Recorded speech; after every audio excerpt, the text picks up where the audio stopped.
Hello folks, today is Friday, March 25th, 2022. Is that right? March 25th? Yes. Oh, thank you, my brain works. I am Jake Baldino, here to talk about all the video game news that has been going on this week. There's quite a bit, so let's just jump in. The first thing is just some really cool graphics, some stuff we wanted to highlight. Now, very often, we spent a ton of time talking about Unreal Engine 5 and the demos and the breakthroughs that they're making with that thing, and how that tool set is going to help developers make some really incredible games. But today we actually have the other side. Maybe you'd call them a competitor. The other game engine, the other tool set, Unity. Unity is here flexing with this teaser for a short. It's called Enemies. And it is, as you can see here on screen, out of this frickin' world. They're boasting the newest advancements in the Unity engine, including an improved high-definition render pipeline, high-end adaptive probed volume lighting systems, a more detailed hair system for individual strands, and their own version of like a human character creator builder. And everything working on display here is absolutely wild. Look at this, from the detail of the woman at the desk to just the way the room moves around. Now, I know more and more people get jaded about this stuff, but this to me still looks incredible that people can make something like this. I'm never not astounded by technology. Now, with the amazing stuff out of the way, let's talk about some bummer news. The first thing is that it seems like, according to reports, now take this with a grain of salt, because as of right now, it does seem like it's insider reporting. Pre-production has already started on the next Battlefield game. Yes, that's right. It wasn't enough to have Battlefield 2042. Apparently, according to this report, EA and DICE are very much moving on to the next thing, and they are not going to end up using Battlefield 2042 as like the ongoing platform for years to come for Battlefield. They're going to essentially try it again, and according to this, do another modern style take. And then other reports and hearsay are kind of all over the place of like what the approach is going to be in terms of the classes and stuff like that. But the main one we're talking about here, which I will link in the description down below, is talking about how EA and DICE are using what they've learned. They are very much trying to, right the wrongs. But I am so out after Battlefield 2042. You know, I'm not like a rage gamer, but I just was not about that. Do you love Battlefield enough to give it one more try? Like I said, I don't know if I am. I think the only thing that would really bring me back is like a new Bad Company game. And even then, I'd be skeptical just because of the quality and the business practices. But that's just me. I definitely want to hear what you Battlefield fans think. And in other bad industry news, the whole Gran Turismo 7 debacle. If you've been following that, Gran Turismo 7 has gotten a lot of hate for microtransactions and being always online and all that stuff. And I warned everybody in the Before You Buy video I did weeks ago, and now it's become a thing. But because Polyphony Digital and Sony have done some not cool tweaks to make the in-game economy harder. The game also had a whole downtime period where you couldn't access the game because it was always online. We talked about that in a previous episode. So now Polyphony Digital put out a blog post through Sony apologizing for the state of the game. They said they are very much listening and that they are going to work to fix it. Apparently, we're going to get an update in April that's going to start righting some of the wrongs in terms of the economy and stuff like that. They will also be gifting players that were affected by the outages 1 million free credits, which, as someone who has played the game, the state of the economy right now, that's not a lot. And I do think like the biggest burn was the fact that like if you spent $75 on this game and then you go to play it on the weekend and it wasn't working just because it's always online and you just want to play the single player thing, that's no bueno. But they've also listed and detailed the changes that are coming in April for the economy and all the tweaks and stuff like that. So we'll have to see where it goes. The damage might be done for some people. Honestly, I thought the actual base of the game was solid. It's just a good old, regular, old-fashioned Gran Turismo game with some of this bad stuff. So hopefully they actually listen like they said in the blog post and,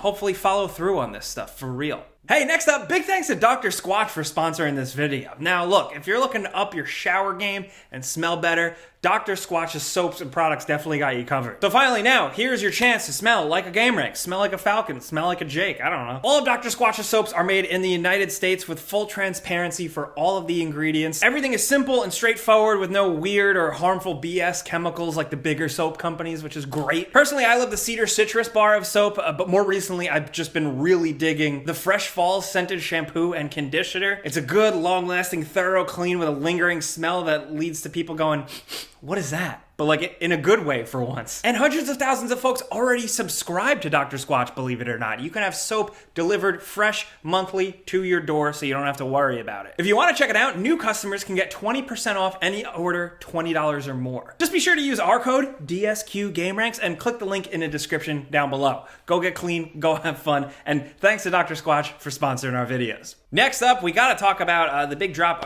earlier in the week. CD Projekt Red has officially announced a new Witcher game is in the works. Now, they've kind of said this in the past in interviews and shareholder meetings and stuff, but now we got an official image, a teaser image, the phrase "a new saga begins," and that's all we really know. We do know that this game is actually going to be made with Unreal Engine 5 in partnership with Epic Games. They have said that it isn't going to be an Epic Games exclusive necessarily. I think I'm going to have to believe that when I see that, or see that when I believe that when I see it. But along with that, they have confirmed that the medallion teased is a lynx, suggesting a school of the lynx, leading to a lot of speculation. You know, it's like, are we going to play as Ciri? Because, you know, The Witcher 3 definitely set that up. It seems like Geralt's whole thing is wrapped up somewhat. There's a lot of things floating around out there about a school of the lynx that we don't have time to get into, but a lot of people are speculating, you know, who are we going to play as? Is it going to be Ciri, who is very much set up and I think earned to be the new main character, even if she has crazy powers that make it like easy mode? On the other hand, a lot of people are saying, oh, cool, what if it's a new Witcher school and you get to make your own Witcher?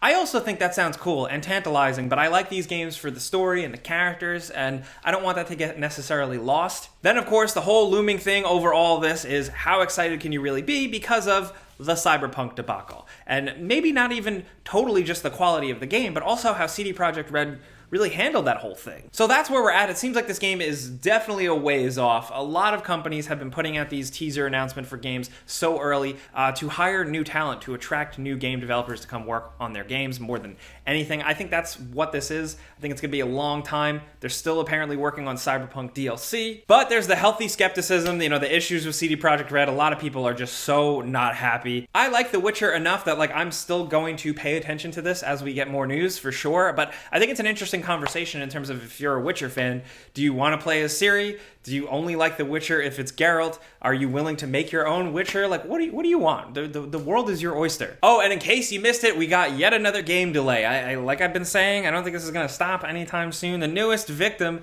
is Suicide Squad, Kill the Justice League. It is now being pushed to spring 2023, and you know what? I'm okay with that. The fact that we haven't seen too much about the game means I'm like, okay, whatever, guys, keep working on it. It does also mean that the Rocksteady has been working on this for a long time. It's been a long time since they put out a game. But if you're looking at Warner Brothers' lineup, it does give it room to breathe compared to Gotham Knights, which we talked about last week, is now having a fall release date. So let's say it again one last time. The classic quote from Nintendo's own Shigeru Miyamoto: a delayed game is no good, dude, but if you work on it for a long time, it's more likely that it might be sick, man. And in a surprise move, Rockstar announced like a Grand Theft Auto Online subscription service. It's called GTA Plus, and it just kind of gives you more stuff, a monthly stipend of an extra $500,000 into your bank account, exclusive vehicles that like apparently you get new ones to choose from every month, little perks here and there like fees waived, auto shop stuff, clothing items, more rep and bonuses, and it's gonna cost you $6 a month. I didn't expect them to do something like this, especially this deep into the lifespan of GTA Online, but I guess it got a new lease on life with the PS5, Xbox Series X releases, so they're just gonna milk it even more. Oh, and in case you missed it, Sony did acquire another studio, this time Haven. This is a new studio that was only formed about a year ago, so we don't really know too much, but it is a studio founded by industry legend Jade Raymond, who is behind many projects, most recently the early days, the really good old days of Assassin's Creed. I wonder what Sony's thought process is. Are they buying that studio for some cool IP that they came up with, some cool new project? Are they buying the studio for all the developers, the talent behind it? I don't know, but let's see where it goes. More games to play? Okay, cool. Also, in terms of things dropping this week, I got a couple of trailers and stuff linked for you guys in the description. The first is the Paramount Plus Halo television show. Opinions are pretty all over the place. I haven't watched it yet, but if you got Game Pass, I think this isn't like an ad or anything. This is a literal free tip. Like if you got Game Pass, I think you can get a trial or something like that, because I gotta be honest, man, I am tired of paying for subscription services. Let's see how that goes. But also this week, Ghostwire Tokyo is releasing. I put out a before you buy video for that. I was a bit mid on it. I think some people are gonna find it and love it. Like I think it will find a fandom. I thought it was okay. Then believe it or not, I'm very surprised. I also, over the past 2 weeks, have been working on Tiny Tina's Wonderlands, the Borderlands spinoff. So we also link that before you buy down in the description below.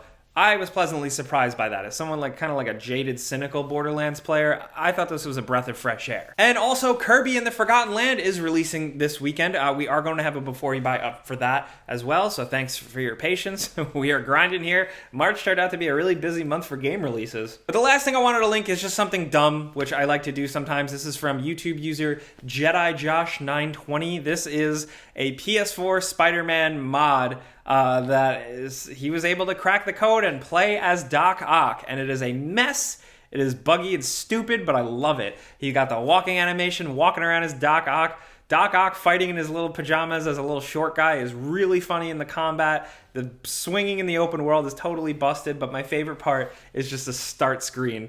The like classic start screen, but with Doc Ock there. I love it. I just love when people do stuff like this. It never ceases to amaze me. Like, how did you do this? This is wild. Oh, and last but certainly not least, we're getting yet another Ghostbusters game. There's a lot of Ghostbusters games that have came and went. Most specifically, the Ghostbusters game that's basically Ghostbusters 3. That one is worth definitely checking out if you never have. But the new thing is yet another 4 versus 1 asymmetrical multiplayer style game. This is called Ghostbusters Spirits Unleashed. It's 4 versus 1 haunt or hunt style game. And it is from the people behind Predator Hunting Grounds, which I didn't hate, and I thought if it had more of a budget and more time, it could have been cool. Hopefully, maybe this capitalizes on the cool Ghostbusters stuff, but we're going to have to wait and see. Now, we still don't have a release date, and we have no idea how this thing is going to end up, but I just wanted to give it a mention because I've seen it in the comments. We do have some Ghostbusters fans, so yeah. But that is a week chock full of gaming news. We have a lot of games to cover, so we're going to get back to that, but thank you guys for coming around